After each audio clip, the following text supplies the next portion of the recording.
pag ma-impeach si Sara Duterte, maputol ko titi ko. Diba? Maraming mga anti-Duterte dyan na mga iyakin, mga uhugin. Maraming umiyak. Dahil kita naman na napakaraming supporters ni Sara Duterte.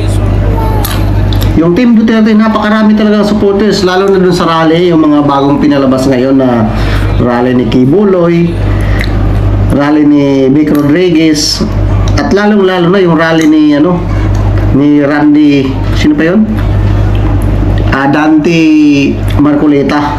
Diyos ko, hindi mahulugan ng karayom yung sa sobrang dami ng tao talaga. Kaya tapos sasabihin nila na wala nang yung mga supporters ni Duterte bumaliktad lahat. Hindi totoo yan. Pati nga yung mga tingklawan dyan, maka Duterte na rin ngayon. Bumaliktad na yung iba. Ikaw ba naman na pangakuan ka ng mga murang bigas, hindi ka nababaliktad? At saka kung hindi dahil sa mga Duterte, ito mga idol, hindi mananalo ang mga Marcos. At kahit saan natin tingnan, kahit saan natin tingnan, wala talagang utang na loob ang mga Marcos. Kung hindi dahil sa mga Duterte, hindi sila mananalo at hindi mailibing sa mga libingan ng bayani ang kanilang ama. Diba? Tama yun, diba? Pero ganun talaga ang buhay, no?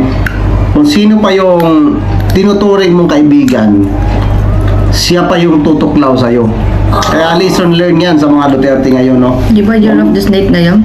Yung taon? Huwag masyado magtitiwala talaga. Kasi lalo na sa mga, di ba? Grabe yung tiwala ng Duterte sa Marcos administration ngayon, di ba? Grabe yung tiwala nila sa umpisa. Pero sinayang nilang lahat yung tiwala. Kaya talaga sa this coming election, lampaso yan lahat sila. Hindi mananalo yan. Ang totoong malakas talaga ngayon, yung Team Duterte.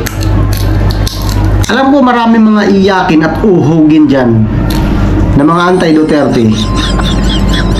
Abangan nyo na lang sa parating na eleksyon kung sino ba talaga ang magwawagi. Kasi tandaan nyo, ang Duterte administration nung noon, ang daming nagawa sa loob ng 2 taon or 3 taon. Ngayon, 3 taon na ang administration Marcos, walang nagawa. So, tingnan nyo na lang, walang nagawa. Sino ba ang nagpaano sa tanimbala, di ba? Duterte lang ang nagpahinto.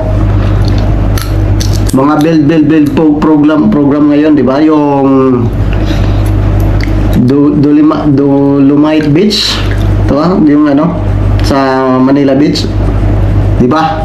Duterte lang ang nagpalinis nun at sa buong Pilipinas.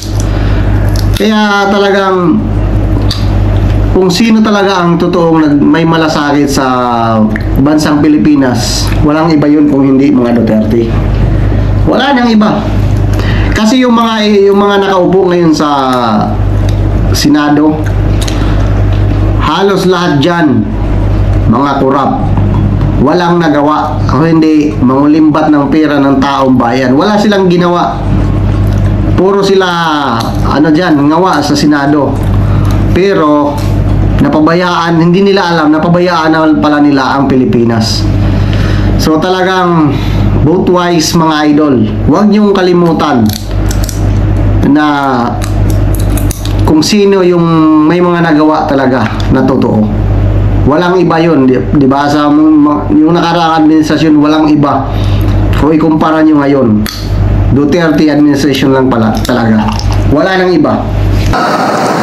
Nakita, nagtataka nga ako, parang yung mga iba na naging kandidato, nag-deliver lang yata ng suka, nabigyan na ng certificate of candidacy. Dahil wala naman natin, wala ang ikukumpara sa ating mga kandidato.